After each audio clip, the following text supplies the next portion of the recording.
Hey, old man, this floor is for confidential stuff, no outsiders. Isn't your cleaning company's office downstairs? Go on, get. These young employees are so bold now. I just thought to myself, even if a nearly 60-year-old man on the verge of retirement suddenly shows up at the headquarters, it's no surprise the young staff don't recognize who I am. My original appearance doesn't matter. I'm just here to do my job. I'm John Smith, in my late 50s. For an average salaryman, approaching 60 years old typically means nearing retirement. The company I admire develops online games. It started as a tiny room with just 2 computers and 2 people. That small company has now grown into a towering skyscraper as its headquarters, with the top floor shining so bright it's almost blinding. Called back for work, I was concerned if I could fit in among the many young employees who joined in my absence. I'm sorry. I wasn't blocking the entrance. I was just standing off to the side, out of the way. The path was wide enough for people to pass by. Although my pleasant morning was somewhat disturbed, I politely nodded to the man and stepped aside. Country hick. Don't just stand there like an idiot. He spat out as he passed by, clicking his tongue loud enough for me to hear. I then entered the company building using the employee badge I had prepared in advance. I think the development department is this way.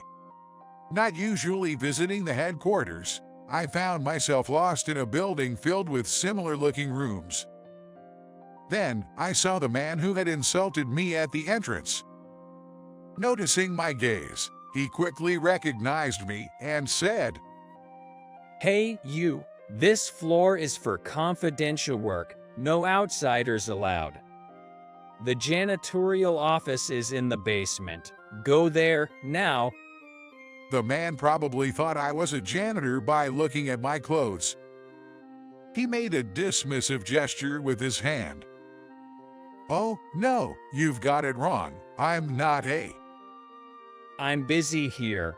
Just go do your cleaning job. He interrupted, not bothering to listen. He glared at me, making sure I left the floor. My apologies. My outfit today was a casual jacket and a plaid shirt. No tie, which probably made him think I wasn't an employee of this company. Resigned, I decided to move as he instructed. When I tried to use the elevator, he quickly grabbed my hand off the floor button. Hey, you. This isn't your personal elevator. Use the stairs, He said with a smirk. I felt irritated at his relentless mockery, but showing anger would just play into his hands. I forced a smile and replied, You're right, my mistake. I said that, and then I checked the man's employee badge. It had Mark Brown written on it. Mark, huh, I'll remember that. I thought I'm jerk, but I gonna keep remember his name and face, and committed to taking the stairs. I realized that with my age, descending so many floors was quite a task. The first few steps felt like good exercise, but I quickly started panting. I stealthily stepped out into the hallway, finding myself in the cafeteria. This is a relief. I'll take a break and then make a call. I ordered an iced coffee and drank half of it in one go, just as my phone rang. Hello, this is John. Hey, where are you? I've been waiting for your call. When you get to the station, let me know. I'll send the car to pick you up. Oh, right now I'm. Where are you now? I started to respond but stopped myself. Since it was a rare visit to the headquarters, I thought it'd be good to see what the place was like now and who was working there. I pretended I hadn't arrived yet. Oh, sorry, I haven't reached the station yet. I'll be there soon and we'll call you back. Luckily, it had been 20 years since I last visited the headquarters. With many young employees like Mark, there weren't many who knew me. I felt like a child playing hide and seek in the large building. If I wandered around too conspicuously, I might get treated like a suspicious person by someone like Mark. I decided to keep a low profile. Then, a woman arrived. She seemed to have some business with the chef in the cafeteria. From her attire and demeanor, she appeared to be a woman in her late 30s. Wearing a suit perfectly, she looked like a CEO's secretary, perhaps. Carrying a planner and a tablet, she had the air of a competent professional. She walked towards the chef, her heels clicking, and said, "Good morning. We have an important guest for the CEO today, so please prepare 2 portions of the usual lunch." To me, usually in the countryside, she seemed like someone out of a TV drama. I thought to myself, the CEO sure knows how to pick people as I watched her. She noticed my gaze and looked back. After a moment of puzzlement, she nodded politely and greeted me. "Good morning, sir. May I help you with anything?" She asked me that, probably because I looked uneasy. "Good morning. No, I'm just taking a break before work. Please, don't mind me." Even if told not to worry, seeing an unfamiliar face in the office would naturally raise concern. Although the cafeteria is open to everyone, she was looking at me as if I were a suspicious person. After getting off the elevator, Sharon explained the development department is at the end of this floor, and then he returned to his own workplace. I couldn't just boldly enter a room as a stranger, so I looked around cautiously. Then, I heard a loud voice from a meeting room. "Mark, again. Please, enough of this. You'll get caught someday." I quietly moved closer to eavesdrop. I decided to move quietly so as not to get caught and listen in on the conversation. Do you even know who you're talking to? I could have you thrown out of the development department in no time. Peeking into the room, I saw Mark, the same man who had complained to me earlier. Was he a higher-up capable of firing people? I wondered about the HR people who hired someone like him. Maybe he had some executive connections. Suddenly, Mark came to where I was hiding, and our eyes met. Hey, cleaner, you're still here. This area is off limits to outsiders. Are you a newbie? Ha! Then go get me a coffee. Now, hurry up. Mark, probably embarrassed to be seen in that situation, yelled at me with visible irritation. "I'm sorry for the disturbance. Understood?" I said, bowing repeatedly. Mark seemed somewhat satisfied and quickly left. Then, the man left in the room approached me. "Are you all right? Really, that guy is rough." "Thank you. It's my fault for eavesdropping. I hope I'm not being rude, but did he take something important from you?"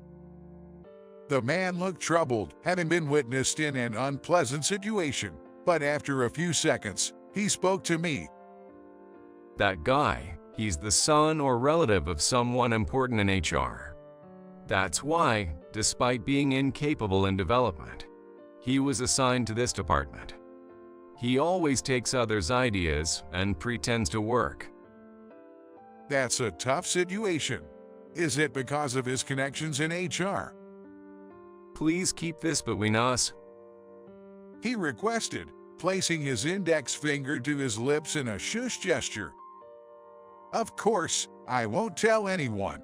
But doesn't it frustrate you, having your ideas taken? Don't you have a passion for the things you develop?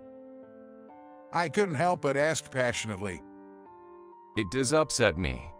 But if I refuse, I might get kicked out of development. I love my job, but there's a limit. That's why I've planted a bug in the current data. I can fix it, but Mark definitely can't.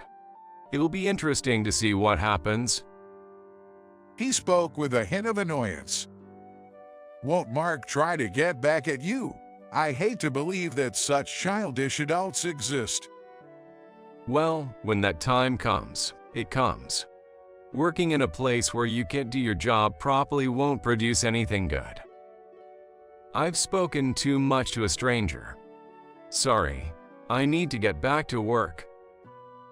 Can I get your name before you go? It's Thomas. And don't worry about the coffee.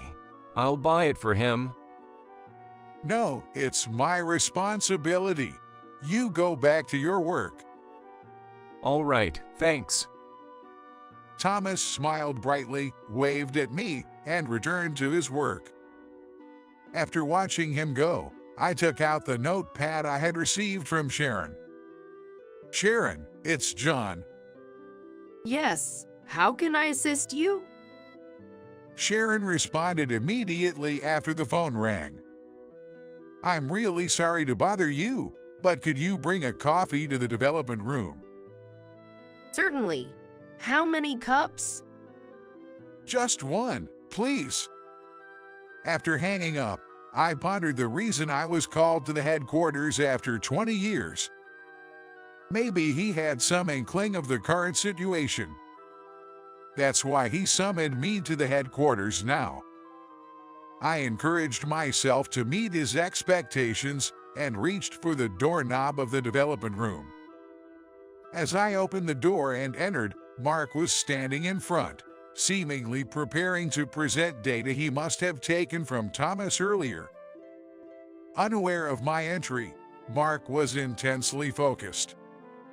A man, mistaking me for an outsider, approached and looked surprised to see me. Joe. I stopped him from calling my name and focused on Mark's presentation. As Mark was explaining the data, the screen suddenly went black with a loud mechanical noise. A few seconds later, when the screen lit up, photos of Mark slacking off at work started to play. Panicked, Mark didn't know how to stop the data and started sweating profusely. The photos showed various scenes, like Mark napping in a sloppy manner and hurling abuse at Thomas. He tried to hide the projector's display with his body, but the other employees were already snickering. Hey, Mark. It's your data. Stop it now. His boss commanded. Mark, looking almost tearful, replied. Yes, that's strange. He fumbled with the computer, but unable to stop it, he just hit it roughly. Hey, Thomas, you made this, right? Stop it now. In his panic, Mark inadvertently revealed to everyone in the development department that it was Thomas's data. You're using someone else's data. What kind of person does that, Thomas? Please stop it. The department had instructed after hearing this. Mark, face red with embarrassment, approached Thomas. Thomas, this is your doing, isn't it?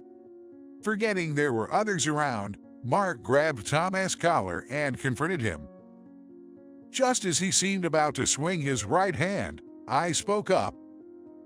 Mark, stop this disgraceful behavior. Let go of Thomas. Everyone in the room turned to me with surprised expressions. Mark, whose name I had called, looked most shocked. Then, redirecting his anger towards me, he yelled, Hey, old man, don't you dare order me around. You're just a newbie. Where's the coffee? Before Mark could lash out at me, the development department had intervened. Do you even know who you're talking to? Boss, this old guy is new here, right? What is HR thinking, hiring someone like him? The department head sighed loudly. Ignoring Mark's question, the department head came to me and apologized profusely. I am terribly sorry for this unsightly scene and rude behavior, Mr. John. Did you perhaps hear about this from the CEO? Well, I hadn't heard the details, but I had a feeling about what was going on. Just then, Sharon appeared with a single cup of coffee. Excuse me? She said, entering the room and handing me the coffee. Chairman, sorry to keep you waiting. Sharon, sorry to ask you to do this. Thank you. I took the coffee from Sharon and handed it to Mark. Here you go, Mark. Mark, now completely deflated, was visibly shaken. The chairman, you're not a newbie. Oh, thank you for the coffee. Seeing this, the other employees in the room were also disturbed. Thomas seemed flustered as well. Then the CEO arrived in a hurry. It appeared that Sharon had contacted him after seeing what was happening. Upon entering, he saw me and exclaimed, John, "Oh, sorry about this." Sharon told me, and I was shocked. You're already inside the company, aren't you? So, what exactly happened? In fact, I am the brother of the company's president, Alan Smith, and nominally the chairman. Understandably, young employees who hadn't seen the chairman, who had been absent from headquarters for 20 years, wouldn't recognize me, leading to this commotion. Alan, I've taken a look around the development department, and there are quite a few issues. Really? You figured it out already? So, John, I have a favor to ask. Could you come back to the headquarters? I was baffled by the CEO bowing deeply to me. In the past, as brothers who started the company together, I gradually demanded perfection from the growing number of employees, disrupting the harmony in the company. Unable to handle the stress of failure, I often shouted at the staff and made them work late. I was rumored to be a demon named John behind my back. This led to stressed employees losing their motivation to create good products, and the company atmosphere became tense. Seeing Alan, always caught between me and the company, trying to mediate, I suggested stepping away myself. Afterward, I retreated to the countryside, running a small programming school for kids. Before I knew it, Alan had grown the company we started together substantially on his own. He must have had the knack for management. Standing in front of the company building, I had always thought from the bottom of my heart that my decision to step back then was the right one. Though I was surprised to find myself listed as the chairman. By the way, Mark was saying earlier, "I'll kick you out of the development department if you oppose me." What was that about? That's... Mark, who had mistaken me for a cleaner and was now shocked to learn I was the president's brother, was trembling. That was just a rumor I spread. I thought if people believed I was related to someone important in HR, they'd treat me better. Well, you're incredible. You have the talent to make people believe lies. It would be great if you could use that talent for something more productive. I never meant to belittle Mark. Honestly, I did think his approach was quite childish. But I was truly impressed by his ability to make people believe in rumors. Yes, I'm sorry, said Mark, about to bow deeply in apology, but I stopped him. Don't apologize to me. You should be apologizing to Thomas, don't you think, after all the things you've done? Mark, looking like he was about to cry, turned to Thomas and bowed his head. Thomas, I'm sorry for everything. I was just envious of your ability to come up with interesting ideas. I'm truly sorry for my actions. Mark. Watching this scene, Alan, the CEO, intervened. So, John, how would you resolve this? Alan looked at me with a scheming expression. All right, I got it. Mark, from now on, I will personally train you. And if you really feel sorry, start supporting Thomas's work. I'm not being fired. Mark, recalling his previous rude behavior, seemed prepared to be dismissed, but I didn't allow that. I love turning those who can't into those who can more than anything else. You're going to change, Mark. As I said this with a cheerful smile, the development department head, who remembered my past, murmured, The demon John is still around. At Demon John, Mark shrank back like a frightened puppy. Even demons mellow with age over 20 years. Said Alan, the CEO, laughing heartily as he left the development department. Demon John, lucky you, Mark. Learn thoroughly. I want to learn from you too. He found Mark's trembling funny but also expressed a desire to learn with him. I'm glad to hear you want to learn from me. Let's start then, Mark. yes, sir. Mark looked at me nervously. As a new member of the development team, I focused on training young talents. Mark was slowly transforming into a capable person, and Thomas had grown surprisingly fond of me. The development department now was filled with laughter, a stark contrast to the tense atmosphere 20 years ago. And here I am, enjoying company life after 20 years. Wondering if even demons soften with age. At nearly 60, I'm having the best time of my life,